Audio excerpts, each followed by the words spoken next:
ಅರವಿಂದ್, ದಯವಿಟ್ಟು ಅರ್ಥ ಮಾಡಿಕೊಳ್ಳಲು ಪ್ರಯತ್ನಿಸು. ನೀನು ಒಬ್ಬನೇ ಹಳ್ಳಿಗೆ ಹೋಗಿಬಿಟ್ಟರೆ ಇಲ್ಲಿ ನನ್ನ ಆಫೀಸ್ ಕೆಲಸ ಮತ್ತು ಮಕ್ಕಳನ್ನು ನಾನು ಒಬ್ಬಳೇ ಹೇಗೆ ನಿಭಾಯಿಸಲಿ? ನಮ್ಮ ಸಂಸಾರದ ಜವಾಬ್ದಾರಿ ನಮಗಿದೆ ಅಲ್ಲವೇ? ಈ ರೀತಿ ನೀನು ಹಳ್ಳಿಯಲ್ಲಿ ಉಳಿಯುವುದಕ್ಕಾಗಿ ನನ್ನನ್ನು ಯಾಕೆ ದೂರುತ್ತಿರುವೆ? ಶಿವಾನಿ ಹೀಗೆ ಹೇಳುತ್ತಾ ಹೇಳುತ್ತಾ ಕಣ್ಣೀರು ಹಾಕುತ್ತಿದ್ದಳು. ಅರವಿಂದ್ ಸಿಟ್ಟಿನಿಂದ ಕಿರುಚಿದ್ದ. ಕೇವಲ ನಿನ್ನ ಕಾರಣದಿಂದಲೇ ನಾನು ನನ್ನ ತಾಯಿಯ ತವರೂರಿಗೆ ಹೋಗಲು ಸಾಧ್ಯವಾಗುತ್ತಿಲ್ಲ. ಈಗ ಅಲ್ಲಿ ಅಜ್ಜಿ ತಾತ ಇಲ್ಲದಿರಬಹುದು, ಆದರೆ ಮಾವ, ಅತ್ತೆ, ಅಣ್ಣ, ತಮ್ಮಂದಿರು ಎಲ್ಲರೂ ಇದ್ದಾರೆ. ಅವರ ಮಕ್ಕಳಿದ್ದಾರೆ. ಅವರೇ ನನ್ನ ಕುಟುಂಬ. ಅಮ್ಮ ಅಪ್ಪ ತೀರಿಕೊಂಡ ನಂತರ ನಾನು ಅಲ್ಲಿಗೆ ಹೋಗುವುದೇ ಇಲ್ಲ. ಅರವಿಂದನಿಗೆ ತುಂಬ ಕೋಪವಿತ್ತು. ಶಿವಾನಿ ಅವನನ್ನು ಸಮಾಧಾನಪಡಿಸಲು ಪ್ರಯತ್ನಿಸುತ್ತಾ, ನೋಡು ಅರವಿಂದ್, ಇಂದಿನ ಕಾಲದಲ್ಲಿ ಎಲ್ಲರೂ ತಮ್ಮ ತಮ್ಮ ಸಂಸಾರವನ್ನು ನೋಡಿಕೊಳ್ಳುತ್ತಾರೆ. ಅಮ್ಮ ಅಪ್ಪ ತೀರಿಕೊಂಡ ನಂತರ ನಾನು ಎಷ್ಟು ಬಾರಿ ನನ್ನ ತವರು ಮನೆಗೆ ಹೋಗುತ್ತಿದ್ದೇನೆ. ಈಗ ನಮ್ಮ ಆದ್ಯತೆ ನಮ್ಮ ಮಕ್ಕಳಾಗಿರಬೇಕು. ನಿನಗೆ ಹಳ್ಳಿಗೆ ಹೋಗಬೇಕೆಂದು ಮನಸ್ಸಿದ್ದರೆ ಹೋಗಿ 4 ದಿನ ಇದ್ದು ಬಾ. ಯಾರದೋ ಮನೆಯಲ್ಲಿ ಹೆಚ್ಚು ದಿನ ಉಳಿದರೆ ಗೌರವ ಸಿಗುವುದಿಲ್ಲ ಎಂದು ಹೇಳಿದಳು. ಅರವಿಂದ್ ಮತ್ತೆ ರೇಗುತ್ತಾ, ಬೇರೆಯವರ ಮನೆ? ಅದು ನನ್ನ ಮನೆ. ಅಲ್ಲಿ ನನ್ನ ಬಾಲ್ಯ ಕಳೆದಿದೆ. ಅದು ಪರಕೀಯರ ಮನೆಯಲ್ಲ, ನನ್ನ ಸ್ವಂತ ಮನೆ. ಶಿವಾನಿಗೆ ತನ್ನ ಪತಿಯನ್ನು ಹೇಗೆ ಅರ್ಥೈಸಬೇಕೆಂದು ತಿಳಿಯಲಿಲ್ಲ. ಅರವಿಂದ್ ಬಾಲ್ಯದಲ್ಲಿ 1 ವರ್ಷ ಅಜ್ಜಿ ತಾತನ ಮನೆಯಲ್ಲೇ ಇದ್ದು ಓದಿದ್ದರಿಂದ ಆ ಮನೆ ತನ್ನದೇ ಎಂದು ಅವನ ಭಾವನೆ. ಆದರೆ ಕಾಲ ಬದಲಾಗಿತ್ತು. ಒಂದು ದಿನ ಹಳ್ಳಿಯಿಂದ ಫೋನ್ ಬಂತು. ಅರವಿಂದ್ನ ಮಾವನ ಕಿರಿಯ ಮಗನ ಮದುವೆ ನಿಶ್ಚಯವಾಗಿದೆ ಎಂದು. ಅರವಿಂದ್ ಖುಷಿಯಿಂದ ಹುಚ್ಚನಾದ. ನಾನು ಅಲ್ಲಿ 2 ತಿಂಗಳು ಇರುತ್ತೇನೆ. ಮದುವೆ ಅಂದ ಮೇಲೆ ಎಷ್ಟೊಂದು ಕೆಲಸಗಳಿರುತ್ತವೆ. ಎಲ್ಲವನ್ನೂ ನಾನೇ ನೋಡಿಕೊಳ್ಳಬೇಕು. ನಾನು ನಿತಿನನ ದೊಡ್ಡಣ್ಣ ಅಲ್ಲವೇ? ಅವನ ಮುಖದಲ್ಲಿ ಅಂತಹ ಸಂತೋಷವಿತ್ತು. ಶಿವಾನಿ ತಲೆ ಮೇಲೆ ಕೈ ಹೊತ್ತುಕೊಂಡು, ಕನಿಷ್ಠ ಮದುವೆ ಕಾರ್ಡ್ ಬರುವವರೆಗೂ ಕಾಯಿ ಎಂದು ಹೇಳಿದಳು. ಆದರೆ ಅರವಿಂದ್, ಕಾರ್ಡ್ ಆಮೇಲೆ ಬರುತ್ತೆ. ನಾನು ಮದುವೆಗಿಂತ 1 ತಿಂಗಳು ಮುಂಚೆಯೇ ಹೋಗುತ್ತೇನೆ. ಮದುವೆಯಾದ 1 ತಿಂಗಳ ನಂತರವೂ ಇರುತ್ತೇನೆ. ಇಷ್ಟು ದಿನ ಆ ಮನೆ ನನಗೆ ದೂರವಾಗಿದೆ. ಈ ಬಾರಿ ನಾನು ಯಾರ ಮಾತನ್ನು ಕೇಳುವುದಿಲ್ಲ ಎಂದ. ಶಿವಾನಿ ಚಿಂತಿತಳಾಗಿ, ನನ್ನ ಆಫೀಸ್ನಲ್ಲಿ ಅಷ್ಟು ರಜೆ ಸಿಗುವುದಿಲ್ಲ ಎಂದಳು. ಅದಕ್ಕೆ ಅರವಿಂದ್, ನನಗೂ ರಜೆ ಸಿಗುವುದಿಲ್ಲ. ಆದರೆ 1 ತಿಂಗಳ ಸಂಬಳ ಕಡಿತವಾದರೂ ಸರಿ, ನಾನು ಹೋಗುತ್ತೇನೆ ಎಂದ. ಮಕ್ಕಳ ಶಾಲೆ ಏನು ಎಂದು ಶಿವಾನಿ ಕೇಳಿದಳು. ಮಕ್ಕಳು ಕೆಲವು ದಿನ ರಜೆ ತೆಗೆದುಕೊಳ್ಳುತ್ತಾರೆ. ಬೇಸಿಗೆ ರಜೆ ಕೂಡ ಇದೆ. ಎಲ್ಲವೂ ಸರಿಯಾಗುತ್ತದೆ. ನೀನು ಗಲಾಟೆ ಮಾಡಬೇಡ ಎಂದ. ಶಿವಾನಿ ಸ್ತಬ್ಧಳಾಗಿ ನೋಡುತ್ತಿದ್ದಳು. ಅವಳು ಅಂದುಕೊಂಡಳು, ಬೇರೆಯವರ ಮನೆಯಲ್ಲಿ ಇಷ್ಟು ದಿನ ಇರುವುದು ಸರಿಯೇ? ಅವಳು ಮತ್ತೆ ಸಮಾಧಾನಿಸಲು ಪ್ರಯತ್ನಿಸಿದಳು. ಇಂದಿನ ಕಾಲದಲ್ಲಿ ಯಾರು ಅತಿಥಿಗಳನ್ನು ಅಷ್ಟು ದಿನ ಸಹಿಸುವುದಿಲ್ಲ. ಅರವಿಂದ್, ನಾನು ಅಲ್ಲಿ 2 ವರ್ಷ ಇದ್ದವನು. 2 ತಿಂಗಳು ಏನೇನೂ ಅಲ್ಲ ಎಂದ. ಶಿವಾನಿಗೆ ಕೋಪ ಬಂದರು. ಈ ಬಾರಿ ಅರವಿಂದನಿಗೆ ಪಾಠ ಕಲಿಸಬೇಕೆಂದು ತೀರ್ಮಾನಿಸಿ, ಸರಿ, ನಾನು ಆಫೀಸ್ನಿಂದ ವರ್ಕ್ ಫ್ರಮ್ ಹೋಮ್ ತೆಗೆದುಕೊಳ್ಳುತ್ತೇನೆ. ನಾವು ಬರುತ್ತೇವೆ ಎಂದಳು.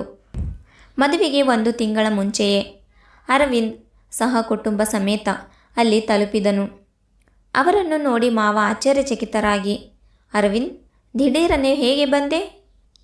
ಎಷ್ಟು ವರ್ಷ ನಮ್ಮ ನೆನಪೇ ಬರಲಿಲ್ಲವಲ್ಲ ಎಂದರು. ಅರವಿಂದ್ ತಡಬಡಾಯಿಸುತ್ತಾ, ಜವಾಬ್ದಾರಿಗಳಲ್ಲಿ ಸಮಯ ಸಿಗಲಿಲ್ಲ ಮಾವ. ಆದರೆ ಈ ಬಾರಿ ನಿತಿನ್ನ ಮದುವೆ ಇರುವುದರಿಂದ ಬಿಡುವು ಮಾಡಿಕೊಂಡು ಬಂದಿದ್ದೇನೆ ಎಂದ. ಮಾವ, ನಿತಿನ್ ಮದುವೆ ಇನ್ನೂ 1 ತಿಂಗಳಿದೆ. ನಾವು ಇನ್ನೂ ಕಾರ್ಡ್ ಕೂಡ ಹಂಚಿಲ್ಲ ಎಂದರು. ಅರವಿಂದ್ನಿಗೆ ಏನು ಹೇಳಬೇಕೆಂದು ತಿಳಿಯಲಿಲ್ಲ. ಅವನು, ಮಾವ, ನಾವು ಯಾವ ಕೋಣೆಯಲ್ಲಿ ಇರಬೇಕು? 3 ದಿನದ ಪ್ರಯಾಣದಿಂದ ತುಂಬ ಸುಸ್ತಾಗಿದ್ದೇನೆ ಎಂದ. ಮಾವ ಮನೆಯ ಹಿಂಭಾಗದ ಹಳೆಯ ಕೋಣೆಯನ್ನು ತೋರಿಸಿದರು. ಅದು ತಾತನ ಕೋಣೆಯಾಗಿತ್ತು. ಅವರು ತೀರಿಕೊಂಡ ಮೇಲೆ ಅದನ್ನು ಯಾರೂ ತೆರೆದಿರಲಿಲ್ಲ. ಅಲ್ಲಿ ಧೂಳು, ಹಳೆಯ ಪೆಟ್ಟಿಗೆಗಳು ತುಂಬಿದವು. ವಾತಾವರಣ ಕೂಡ ತುಂಬ ವಿಚಿತ್ರವಾಗಿತ್ತು. ಕಿಟಕಿ ತೆರೆದಾಗ ಅರವಿಂದ್ ತನ್ನ ಬಾಲ್ಯದ ನೆನಪುಗಳನ್ನು ನೆನೆಯುತ್ತಾ, ನೋಡಿ, ಆ ಮಾವಿನ ಮರಕ್ಕೆ ಹತ್ತಿ ನಾನು ಮಾವಿನ ಹಣ್ಣು ತಿನ್ನುತ್ತಿದ್ದೆ ಎಂದು ಖುಷಿಪಟ್ಟ. ಆದರೆ ಮಕ್ಕಳಿಗೆ ಹಸಿವಾಗುತ್ತಿತ್ತು. ಅರವಿಂದ್ನ ಮಾವನ ಮನೆಯಲ್ಲಿ ತಾಜಾ ಹಾಲು, ಮೊಸರು, ತರಕಾರಿ ಸಿಗುತ್ತದೆಂದು ಅಂದುಕೊಂಡಿದ್ದ. ಮಧ್ಯಾಹ್ನವಾದರೂ ಯಾರೂ ಬಂದು ವಿಚಾರಿಸಲಿಲ್ಲ. ಅರವಿಂದ್ ಹಾಲ್ನಲ್ಲಿ ಸಭಾಂಗಣಕ್ಕೆ ಬಂದಾಗ ಸುಧೀರನ ಕೋಣೆಯಲ್ಲಿ ಎಸಿ ಇರುವುದನ್ನು ಕಂಡನು. ತಾನಿದ್ದ ಕೋಣೆಯಲ್ಲಿ ಹಳೆಯ ಫ್ಯಾನ್ ಕೂಡ ಸರಿಯಾಗಿ ತಿರುಗುತ್ತಿರಲಿಲ್ಲ. ಅತ್ತೆ ಸೊಸೆ ಸಾನ್ವಿ ಒಂದು ಸಣ್ಣ ತಟ್ಟೆಯಲ್ಲಿ ಸ್ವಲ್ಪ ತಿಂಡಿ ಮತ್ತು ಚಹಾ ತಂದಳು. ಅರವಿಂದ್, ನಾನು ಚಹಾ ಕುಡಿಯುವುದಿಲ್ಲ ಎಂದ.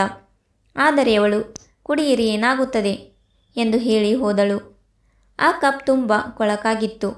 ಅದನ್ನು ನೋಡಿಯೇ ಅರವಿಂದ್ನಿಗೆ ವಾಕರಿಕೆ ಬಂತು. ಮಕ್ಕಳು ಹಸಿವಿನಿಂದ ಇದ್ದರು.